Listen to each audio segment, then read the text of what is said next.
Okay, guys, 3-1 again.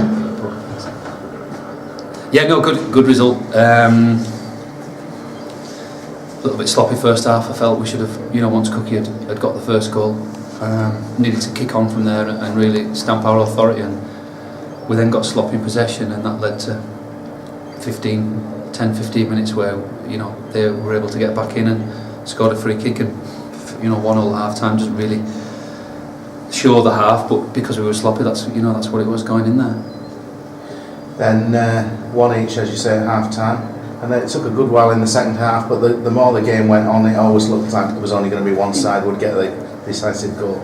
Yeah, I think once, within 5 minutes of the second, I thought we started the second half quite bright, and then into the second half I think spaces were opening up and we were getting well on top, and I think we created lots of chances. Didn't get frustrated, we kept plucking away, and then the substitutions in the end come on, make a bit of a difference, a bit more impetus on the game, and I thought in the end we ran out worthy winners, to be honest. Jason had one ruled out for offside, which looked a bit dubious from where I was sitting, but we've had one every game now, I think. But you can't complain. 3-1 at home after a sort of sloppy first half, but like I say, second half we confident winners. Second game in a trot as well. It's your two subs that have come on and scored the second and third goals. Yeah, which is nice from our point of view, but we'd rather it was comfortable before they came on and not quite as tense. But that's the quality of having the luxury of having the squad that we've got and the quality of bodies in there, that you can do that and you don't have to worry about, well, will that work, will that weaken us. We know that it's we've got strength in all departments, and that's proven again. I think Jay Ellison's finish was really good. He had a lot of time to think about it, and sometimes they're the worst ones for forwards, and he's gone clean through and brilliant. So good for Anthony as well. But I think the whole crowd were wanting Jace to get his, weren't they? And that would have just eased pressure everywhere. Really, since he's come back. You started 4-4-2 today. Well, we thought that might cause a problem for them if the more times we've got the ball in the penalty area. Having spoke to Ferriby about them, that could be a possible way of us getting through. And when the first one went in so early, we thought this will be it now. We could open the floodgates a little bit without being disrespectful, but it never happened. And then the second half, I thought both wide men were very good for that little period before Anthony got his goal. Pilkington and on one side gave them loads of issues. He seems to get a cross in every time he's wide, so he's an out and out winger, and that's what you like. And then the pace of Isaac coming in off the line, etc., is going to cause problems. So a good little mix of the pair of them. Crowley came off at half time. Was that tactical, or did he have a knock? He had a knock. We could see he was a bit uncomfortable the first half. I mean, I did say to the gaffer, but we knew Shez got plenty of quality. It was just a matter of time before he gets his opportunity.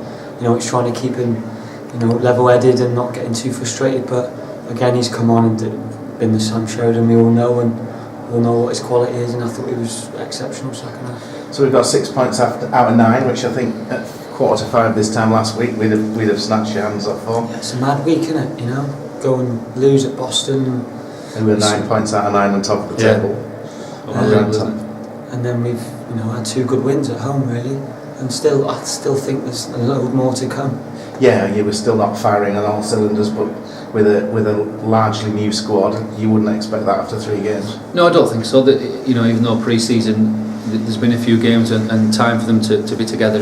Pre-season you're making changes and keeping people fit and getting minutes under belt. So yeah, there's no sort of partnerships developed as such. It's just a case of we pick 4-4-2 today to try and go and win the game. We may do something different against Harrogate, and then obviously Chorley very close. So the squad will be tested to the max next weekend, and if we can maintain this kind of belief, then we'll be close in those as well. So Jamie's gone off today, Jamie Crowther. Is he likely to be alright for next Saturday, and where are we on Andy McWilliams?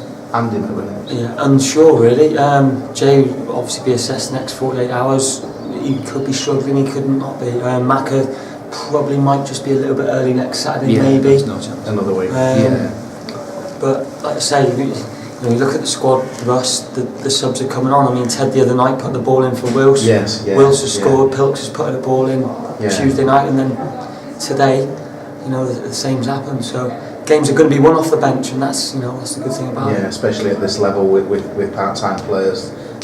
the chances tend to come later on, don't they? Yeah. Just Around tiredness February, creeps isn't in. it? Yeah. And then, you know, Lacey and Willie's not even involved at the moment. Yeah. So next weekend will be a chance for them to come in and stake a claim and show what they're about. And then, you know, hopefully with some results next weekend, everybody's played some minutes and there's a few more smiles on faces. So you're looking at using your entire squad across the 2 days without weakening the starting 11, if you like. I think experience of playing 2 and 3 days at this level, Russ, is a lot of demand on, you know, part-time footballers. So we've got a squad for a reason. So I think, you know, we'll do what we think is necessary.